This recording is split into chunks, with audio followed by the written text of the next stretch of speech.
the same or similar things. So it was just a way to divide up the participants so that everyone gets a chance to participate in a small group discussion. Okay. All right. I'm just going to get myself situated here. I want to make sure that I don't start before we have our full group in place. I'm going to give it just a minute here.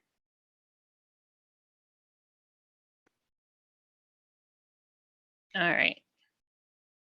And I believe that if everyone in the meeting has been assigned to a small group. Welcome. I'm looking forward to having a vibrant discussion with everyone here this evening.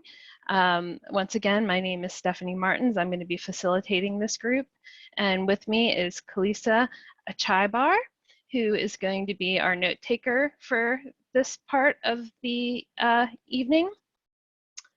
We're going to be working together to try to keep us on track, on time, and making sure that everyone gets a chance to speak. So by way of introductions, we have quite a few people in this group. So I would be great if we could all type an introduction into the chat box. Just a quick little introduction on who you are, and then we can move forward here. So in this part of the discussion, we're going to be using two separate sort of online survey forms that you're going to get a chance, like Jennifer had said, you're going to get a chance to fill these out on your own. But as part of the discussion for the evening, we want to hear what people think and why. One important message is that not everyone in the group has to agree. We want to hear about things where people have differing points of view. And to help us out in our discussion, we have a couple of ground rules that we're going to start and end on time. There will be a time when all of a sudden our breakout room disappears and we're all back into the main session. That will happen without warning, but we will be prepared for it, as you know, we're going to try to start and end on time here. We'd like to stay on topic. We like to focus on the issues and not personalities, so no personal attacks on people. And we really want everyone to speak up. We want everyone to contribute to this discussion. We'd like everybody to try to be open to some new ideas. And the last thing is that the workshop and the chat will be recorded and posted online. The breakout sessions are also being recorded. So we're going to place links to the surveys in the chat, and everybody's going to get a follow-up email with the links to complete the surveys on their own. So if we don't get to your particular area or your particular comment, please enter that information in the online survey on your own. It'll look very, very similar to what you're going to see on the screen in this session. Okay, one last note that I need to mention. When you do the online survey, the second one that we're going to look at, the one that focuses on trade-offs, that one, when you start it, you have to complete it right away. Meaning you can't start it today, close it out, and then go back in and pick up where you left off at another time. It has to be done in one session. There's just no way for the system to remember who you are to be able to do that. So that was just a note that they had asked us to make sure that we mentioned. So I'm mentioning that.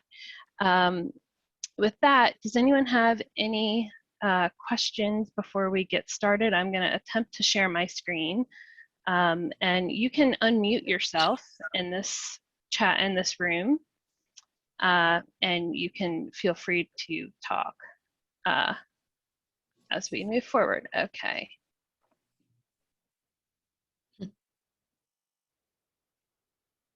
It seems like someone is trying to share their screen. Okay. Just bear with me here, folks, while I get my screen share here. Okay. Everyone should see a map on their screen that looks similar to the map that was shared in the main session. If anyone can speak up and let me know that you're seeing what I think you're seeing, that would be great. I can see it, Stephanie. Great, thank you. Thank you. Okay. All right. So hold on one second here. I'm trying to get my technical difficulties straightened out here. Okay, great. So in this first part of the session, what I'd like to do is get everyone's feedback, like Jennifer and Andrea had pointed out, on the purple areas in particular. Obviously, we don't have to just talk about the purple areas, but that was the main focus of this evening, was to sort of discuss those and what people would or would not like to see in those areas. So with that, I would like to turn it over to the discussion. If folks want to use the raise hand feature in Zoom, that would be fine. If people just want to speak up as well, that would be fine as well. I can call on people if needed. So I guess the easiest way to start is, if you would like to make a comment or start us out, please unmute yourself and I can call on you that way. It looks like Karen Jones, it looks like you're unmuted. Correct. Would you like to start us out? Not really. I don't have a whole lot to say about the purple areas because I'm not all that familiar with them. I'm actually more concerned about the beige. I live in Back Creek, and okay. I understand that's a high growth, it's slotted for a high growth zone, specifically some mixed, high density mixed housing going in all around us. And I'd like to get involved to just voice my displeasure at that. I don't think that's what myself and my neighbors in this area are hoping to see happen. We bought down here because we wanted to live in a suburban setting, not to have the high density, traffic congestion, overcrowded schools, et cetera, et cetera, et cetera. So I really can't speak highly of the purple zones because I just am not familiar with them.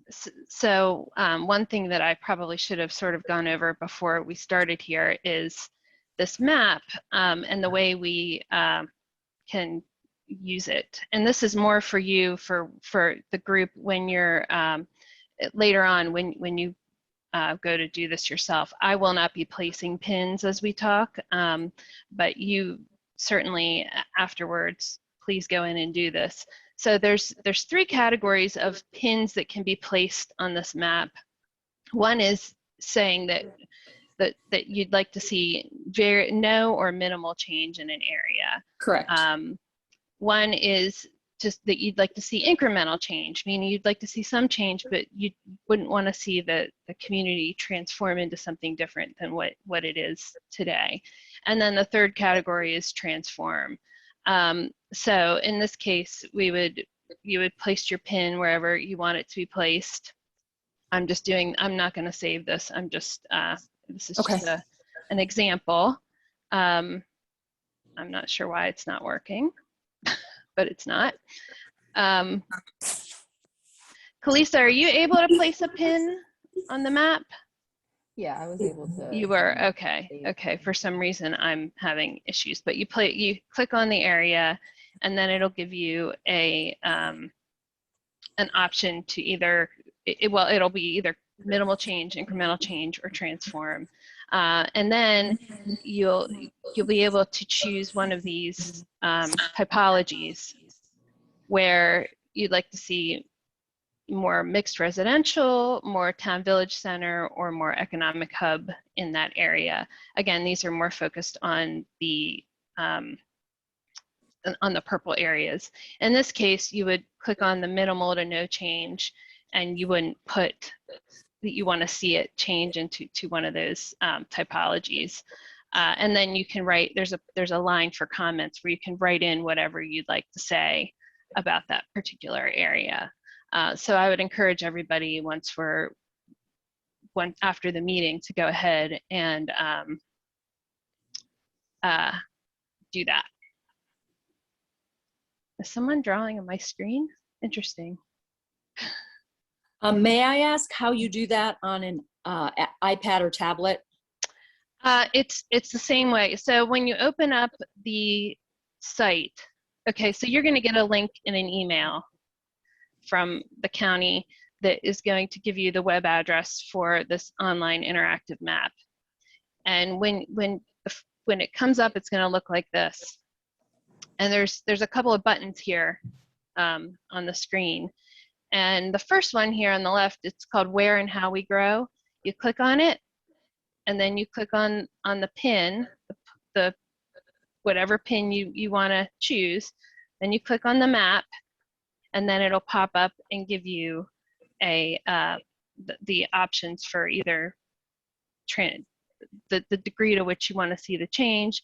It'll give you the typology options, and it'll give you the place to type in your notes. And it should work the same way on an iPad. Thank you. Mm-hmm. It seems like someone's drawing on the map. Is that you, Billy L? Could you unmute yourself?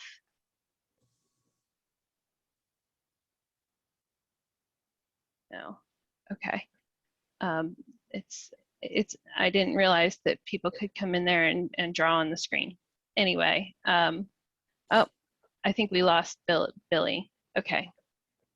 Okay, so anybody else? I don't know how to clear that drawing out either.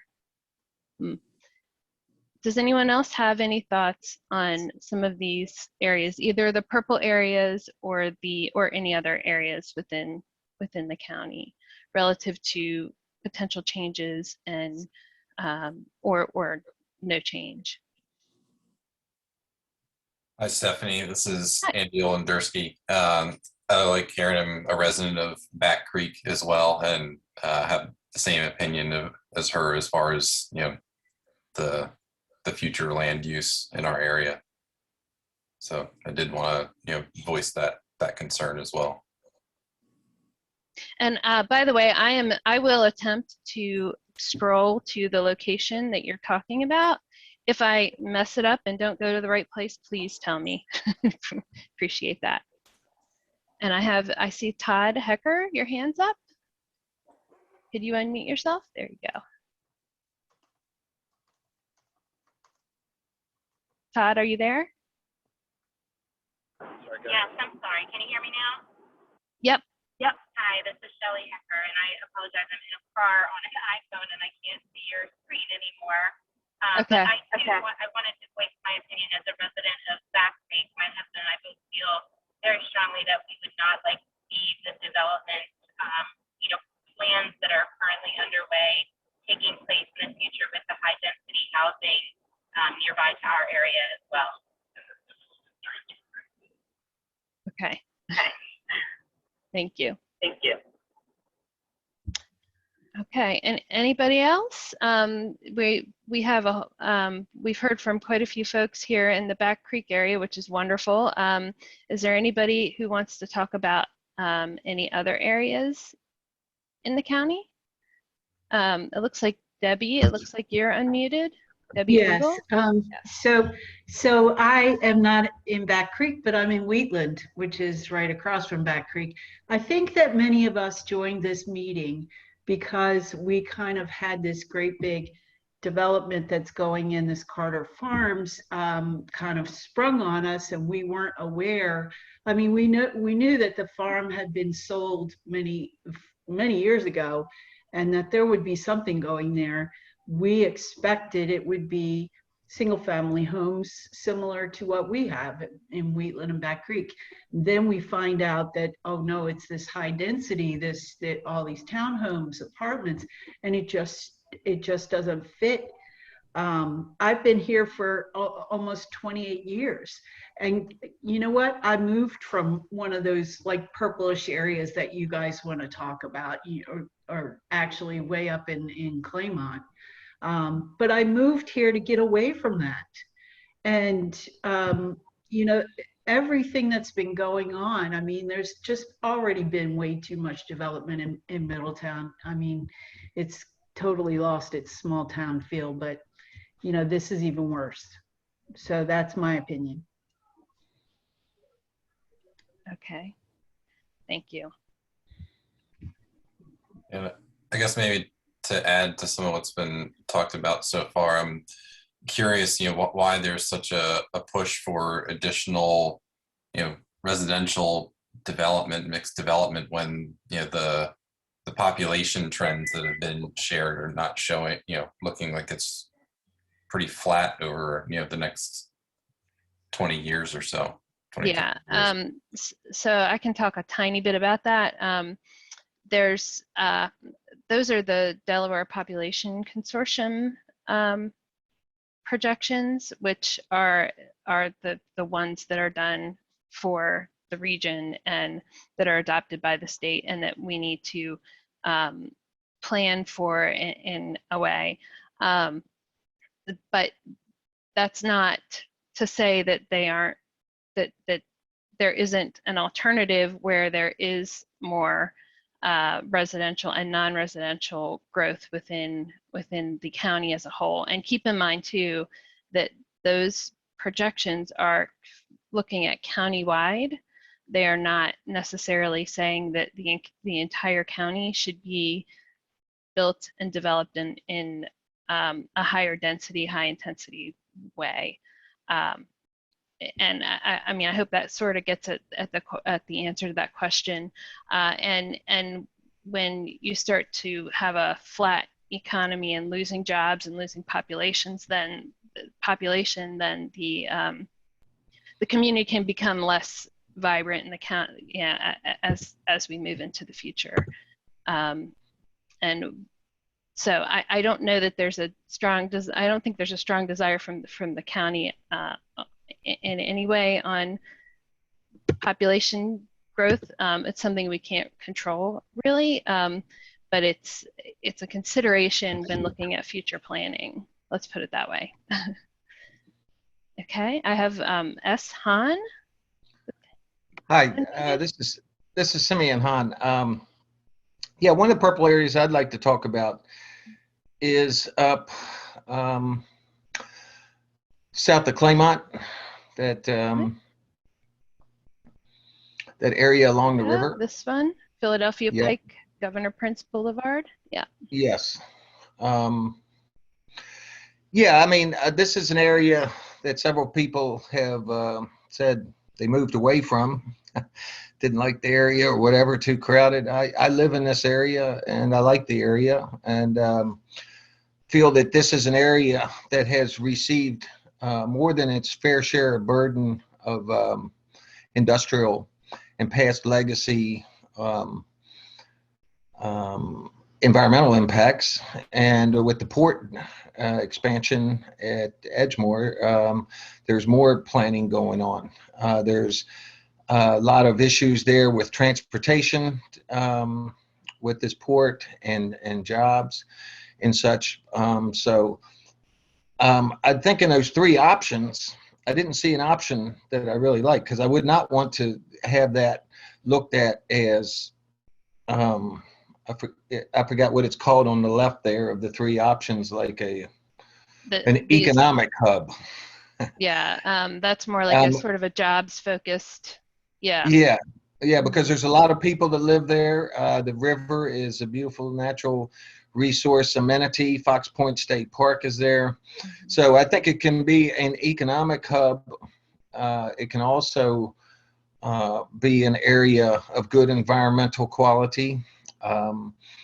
and it needs community attention in terms of amenities, climate resilience, and a lot of the other things which were talked about. So I think that will be an area of growth, but it should not just be looked at as economic growth from the perspective of the port or retail or any of the other stuff.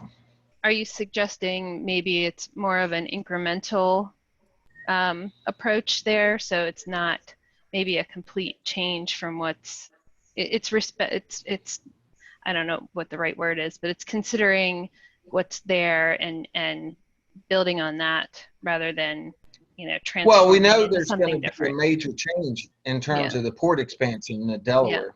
So I'm a member of the Delaware Community Benefits Agreement Coalition. A lot of this development is driven by Diamond State Port Authority and the state. I'm not exactly sure the role of the county. I'm sure they have some kind of role, but yeah, so this area needs, I look at it as an opportunity for growth with the port. A lot of people in the coalition are, I mean, it's not like people are against the port.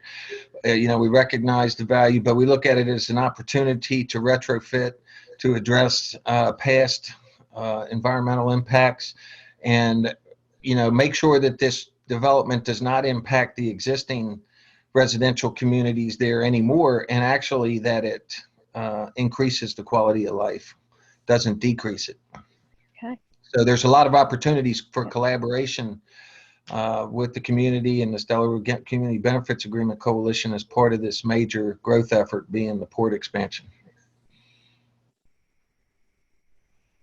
Excellent. Thank you. Okay. Is there anyone else who'd like to talk about a particular geographic area or issue that they're concerned with in the county? Stephanie, this is Karen Yes. Jones again, and Hi, may Karen. I just ask another question? Sure. In doing these maps, I think an important component of them would be for the general public to see with with the growth and expansion with each different type, like where will the schools be? Where will the open space be? It would help if they could include that in these pictures. It would help everyone, you know, have a better visualization of what the area would look like, or have a better feel for we're not just getting businesses and houses shoved down our throats without the accompanying infrastructure and, you know, that kind of stuff. So that's just my 2 cents on what I would like to see in future maps is. So perhaps there would be an what, option in something like this where you could say, well, we would like to see more open space. We would like to see improvements to things like schools and infrastructure. right. Don't that would just tell associate me with that. it's going to be one of these, you know, or yes, you can tell me it. Give you a Give me an idea of what that will look like with things other than just the buildings, houses and buildings. Okay. Yes, show me the open space, show me where the schools are, show me where the library will be, that kind of stuff. That, you know, in the end, that's what the taxpayers are paying for. We want to see where all those increased dollars, which we are definitely going to be paying as a result of all this growth, I want to see where it's going. Yeah, I agree with you, Karen. And I also want to mention that as far as schools go, my understanding is that they cannot build schools based on projected population. So they have to wait until we're already too full, and then they, you know, then they throw in trailers and they, you know, scramble to build new schools. But and then they throw bonds our way to pay for all of it. Yeah, so. Okay. Also, I'd like to ask, I thought that the previous lady that was speaking said something about that the beige area, which is what many of us are here to talk about, already had community discussion, and I'm confused as to when that was. So I'm assuming you're referring to the Southern Newcastle County process. Yes. I believe that was most of that was done during 2019 and into 2020. So that was within the last couple of years where there was a community-wide planning process that happened there.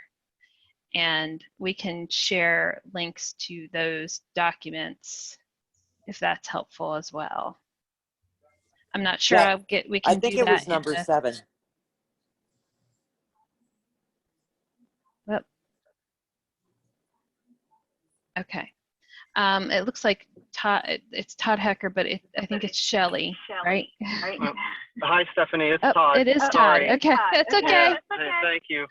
So I was curious, obviously being from Back Creek and echoing what everyone else has said, I feel that we're in this scenario due to the transfer of development rights.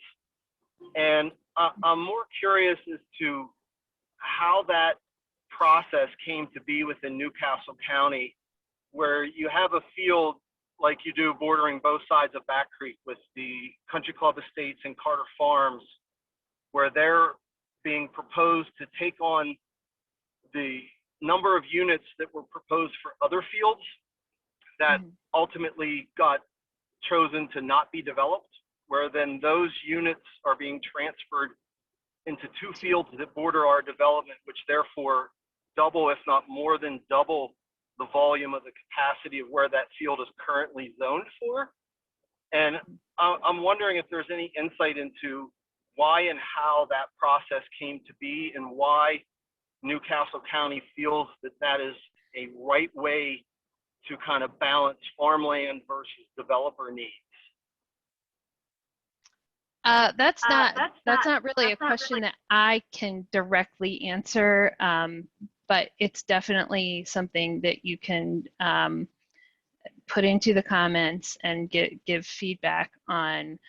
But in general, transfer of development rights is essentially kind of what you described, which is prioritizing areas for preservation and transferring those development rights to an area that's more suited for growth and development. I'm not meaning to imply that that area that your specific neighborhood area is that, but that's in general what those types of programs are designed to do. I'm definitely not the person to speak to the particulars of Carter Farm, but that is certainly something that you can contact the department about, and someone would be glad to talk with you in much more detail than I ever could on that. Okay. All right. I appreciate it, because I think maybe some of these conversations and people's opinions not preferring that high density wouldn't be as much of an issue, you know, if the property was going to stay zoned for the amount that it's currently approved for, you know, today, which would normally result in, say, single family homes versus this high density model. Okay. Maybe to add to some of what was just brought up by Todd, I think the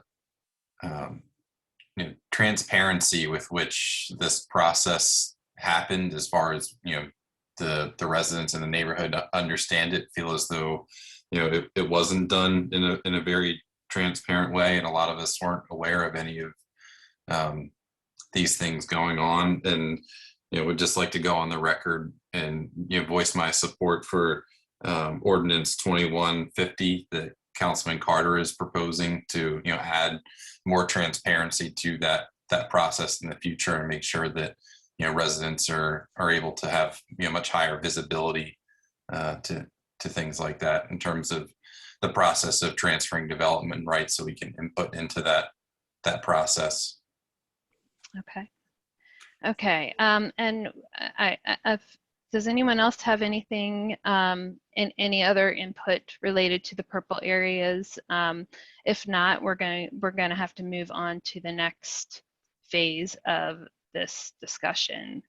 So before I close out of this particular map, if anyone else has anything to add, please do it now. Yeah, I had a question about, there's a lot of purple areas around the I forgot what I can't read the legend there, but the dark area, city of Wilmington, and Yeah.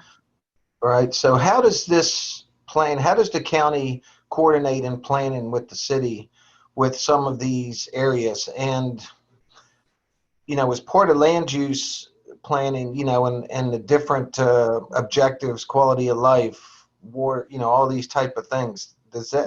Will that serve the people in That the would, city of Wilmington as well? I think it should, or is that division? I think, well, no, I think that's a good point. Now, the county does not do land use planning for the city of Wilmington or any of the other incorporated municipalities, which are the gray areas on this countywide map. But it's definitely great input to say that there should be more coordination and collaboration with the municipalities within the county. That's definitely something that can be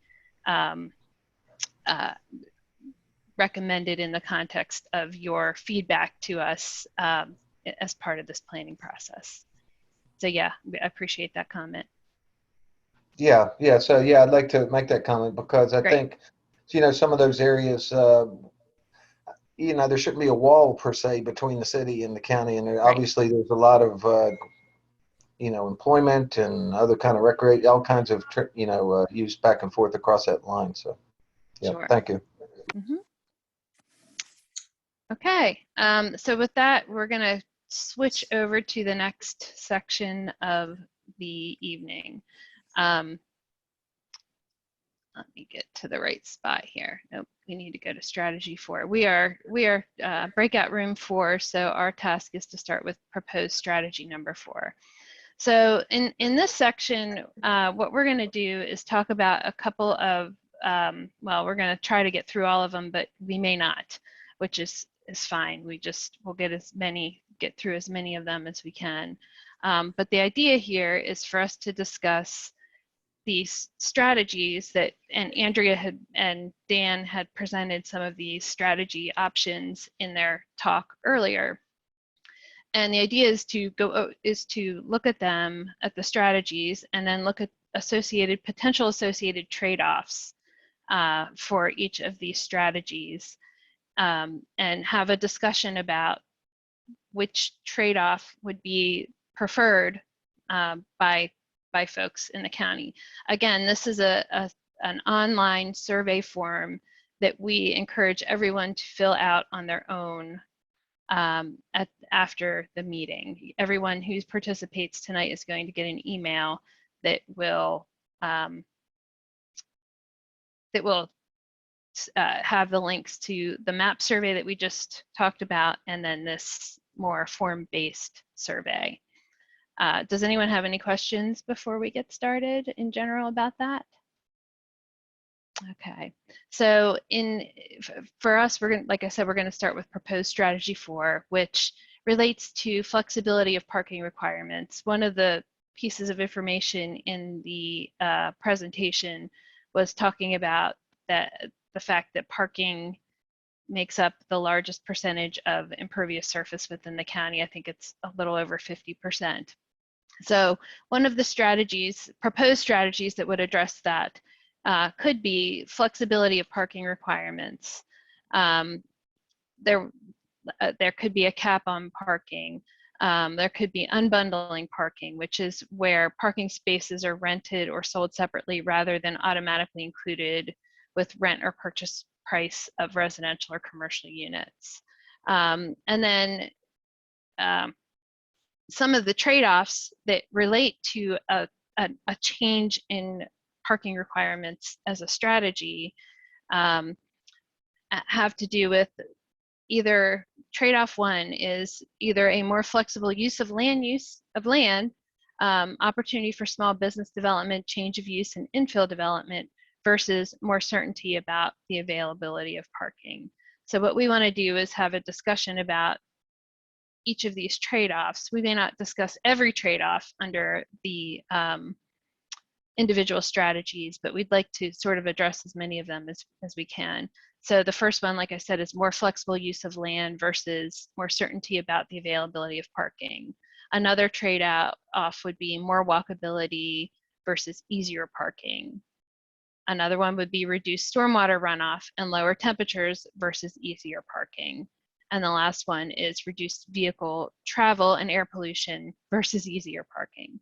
So does anyone want to get us started on discussing the merits of or the trade-offs related to strategy number 4 about parking?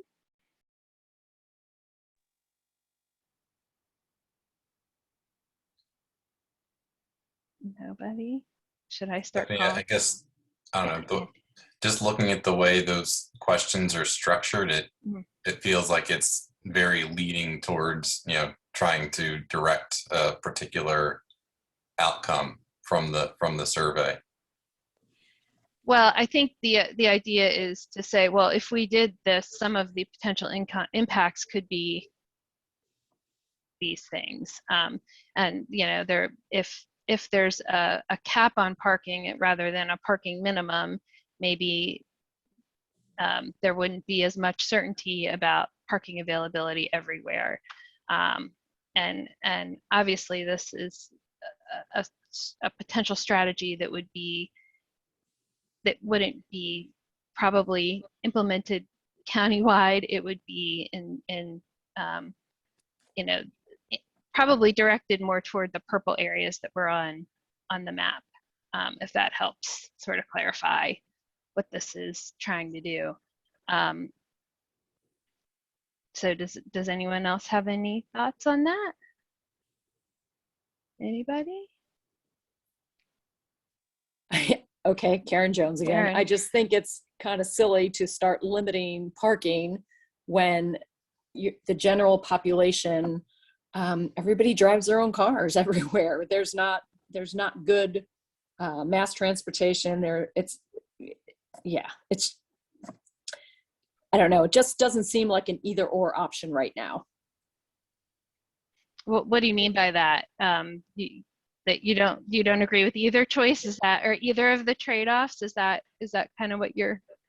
No, I kind of like Annie was saying that the question's really very leading almost. I mean, it seems like the county would love, to in the future go towards, less cars and people walking and using mass transportation, but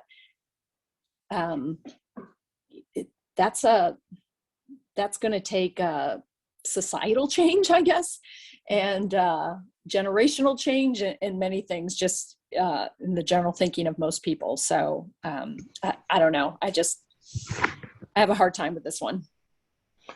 Yeah, we're coming from the northern part again. It's almost like two different communities or areas. Where I live, there's a lot of people that don't have their own car, use public transportation. Impervious surfaces and runoff are big problems, huge problems. So we're trying to, or I would propose in some areas, regreening. So these type of things, and the way I understand it, it's not choosing whether you want it or not. It's just recognizing that, Right. Parking causes certain impacts and there's trade-offs. So Right. we would love to have less impervious surfaces, more of those type of, like things in Claymont, green type infrastructure, including transportation oriented that way, get less cars on the road. We have a lot of problems with cars in this area. You have a lot of problems with traffic congestion. Is that? Traffic congestion and the air quality associated with it.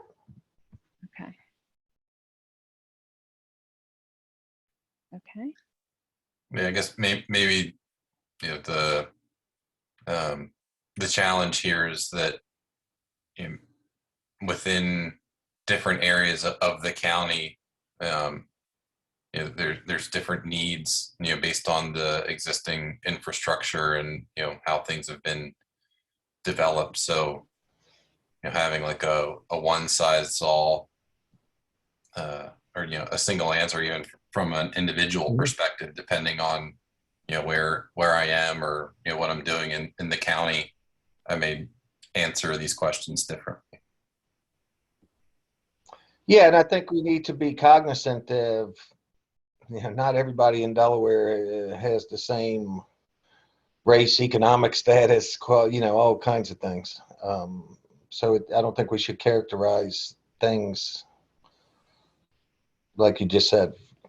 But it's obviously, you're not facing the urban issues that we do in this part of the state there, and maybe some of the stuff is you're concerned about getting urban issues. I've heard some of that. The population is going to grow. More people are moving to Delaware, so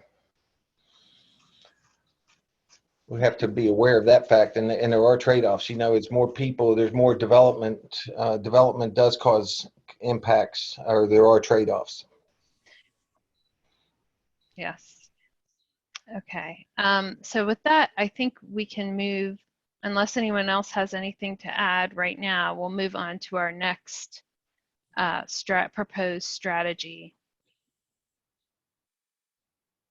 Nobody else. Okay, so proposed strategy number 5, which is you heard in the presentation about one of the strategies that was identified through the previous public input was to increase the percentage of the county that is protected through land preservation programs like either fee simple purchase of land or transfer or development rights through grants, tax referendums, or impact fees. So some of the trade-offs associated with this strategy include more protected and preserved land versus higher taxes or less county spending on something else. Another trade-off would be more protected or preserved land versus higher development costs. Another one would be more protected and preserved lands versus higher density or other development incentives. And then the last one is higher taxes or less county spending on something else versus higher development costs and or higher density or other incentives. So this one has to do, like I said, with the community desire to protect more land within the county. So does anyone have any input on this one? I haven't heard from Deidre. I see that you're on here. Is there anything you'd like to add to this part of the discussion?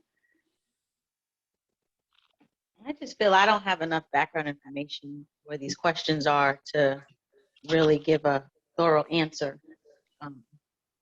So not at this time. Okay. Anybody else? Anyone who hasn't talked yet in this group, would you like to chime in and give some input on this one?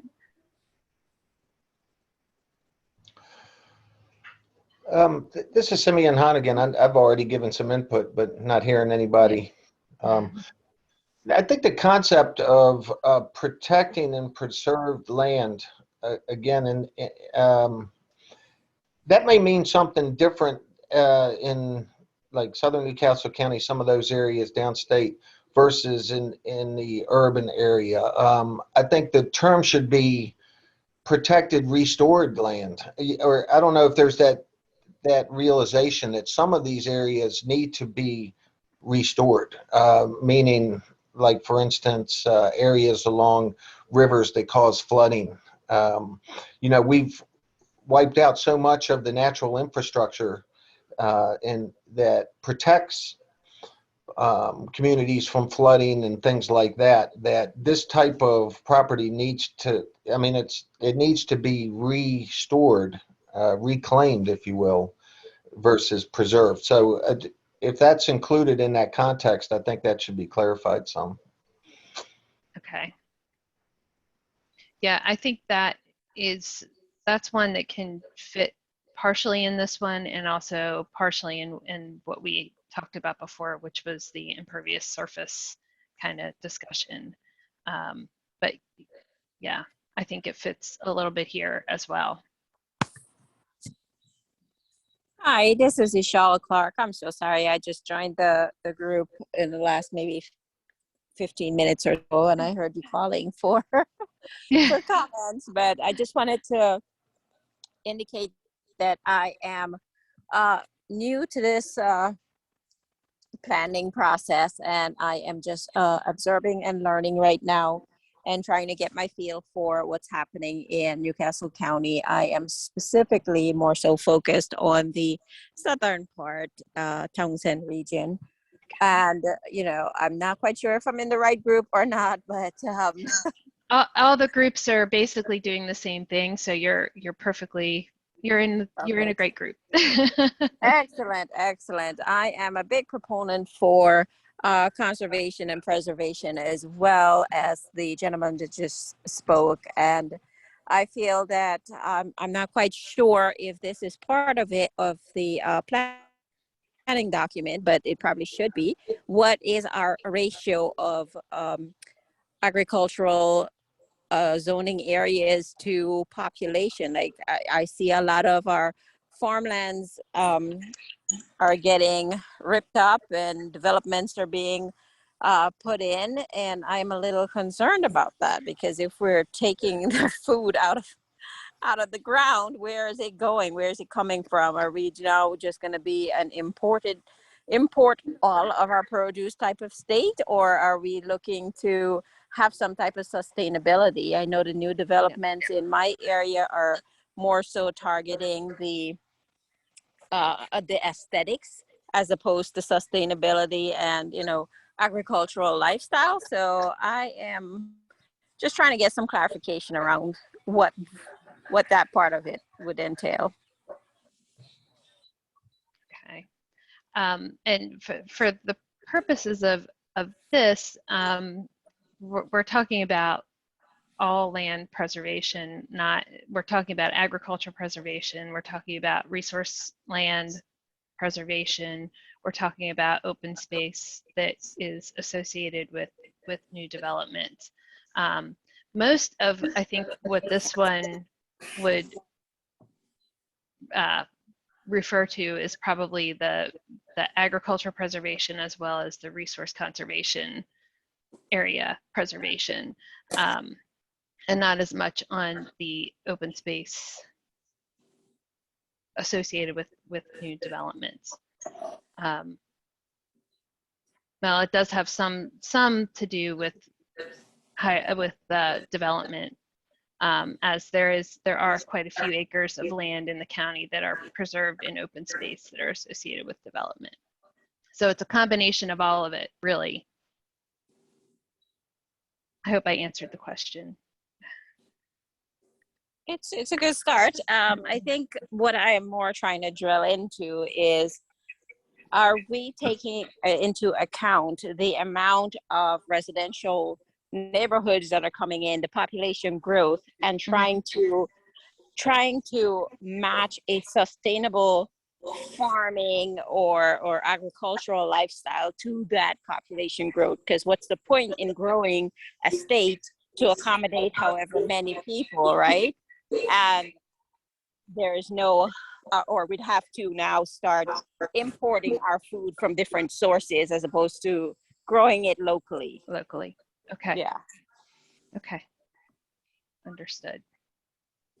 Stephanie, yep. Can you define what's meant by higher development costs? I think some of the way these are worded and described, it's hard to know exactly what that pertains Yeah, to. so in this example, I believe it means that there's a cost associated with development, and part of the cost of development is protecting or preserving part of the land as open space. So if for example, now mixed use developments are not required to preserve as much open space as, say, a single family residential development. So in this scenario, you could have an increased cost for development of those mixed use areas that would then in turn lead to more protected land. That's not something that's currently in place, but there's different ways to do that, either on-site open space or have a development contribute to the preservation of open space somewhere else. So I think that's what that's referring to. So if we have more mixed use and open space, we might not have as much new open space directly created by development unless something changes in the county's policies, programs, laws that would require that. So the trade-off is you might not have as much protected lands, or you may end up having to pay more for development in the future. It's just a potential trade-off. Understanding this is all future and none of it is in place now at all.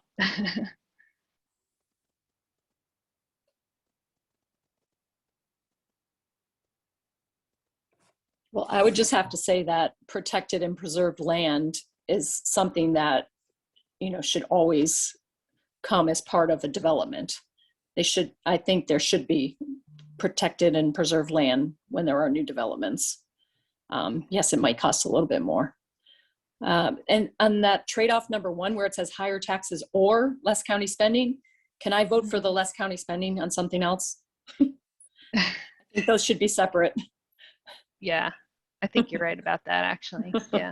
Well, we'll take that feedback back to the thank you. back to the group. Yeah. All right. Okay.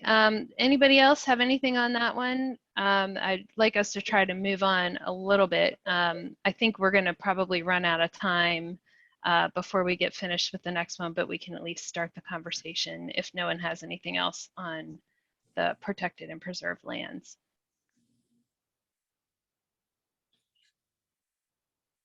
Okay.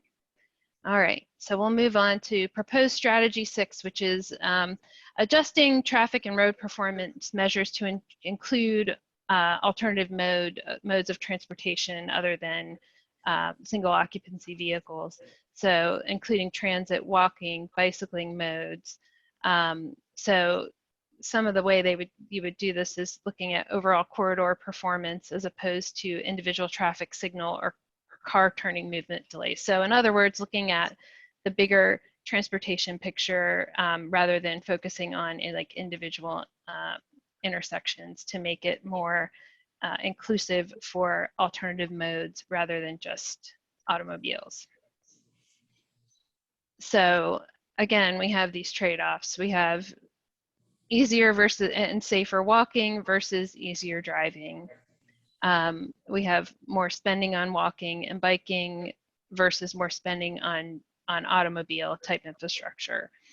So more spending on improving road corridors to make them more accessible for bicycles, pedestrians, and transit, rather than spending more on increasing lane capacity and things of that nature. Another trade-off could be lower overall transportation costs versus easier driving, and then reduce traffic deaths and increase physical activity versus easier driving. So those are some of the trade-offs that were identified in the process around multimodal and more increased accessibility for non-automobile transportation solutions. If anybody has anything to say about that, we can.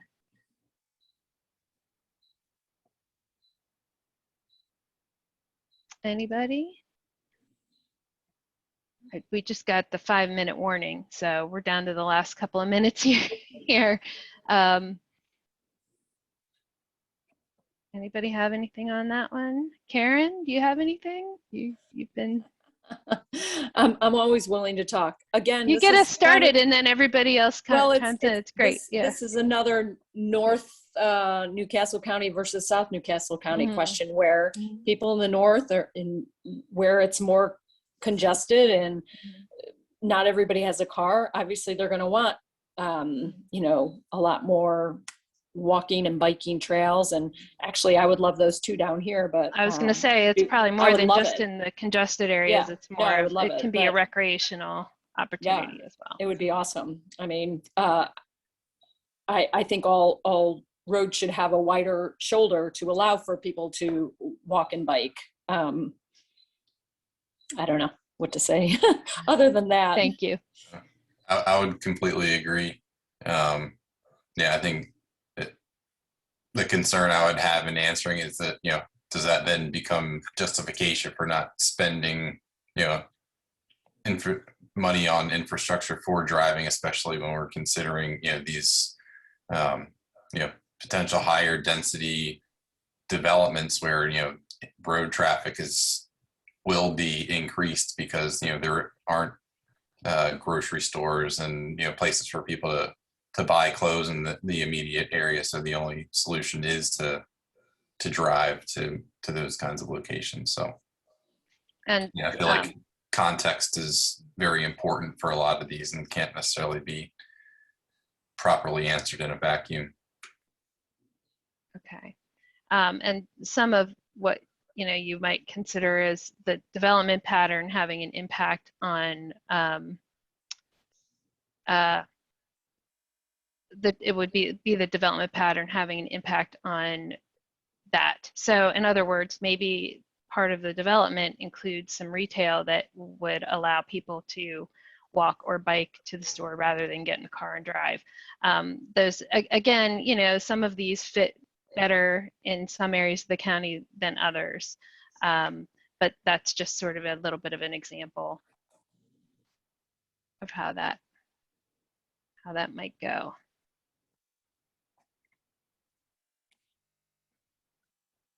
Anybody else? I think we're about to get kicked out of the breakout room. It looks like that's imminent here. Thank you, And Stephanie. when it happens, it will be quick, and we'll all just disappear and end up in the main room again. Thanks, Stephanie.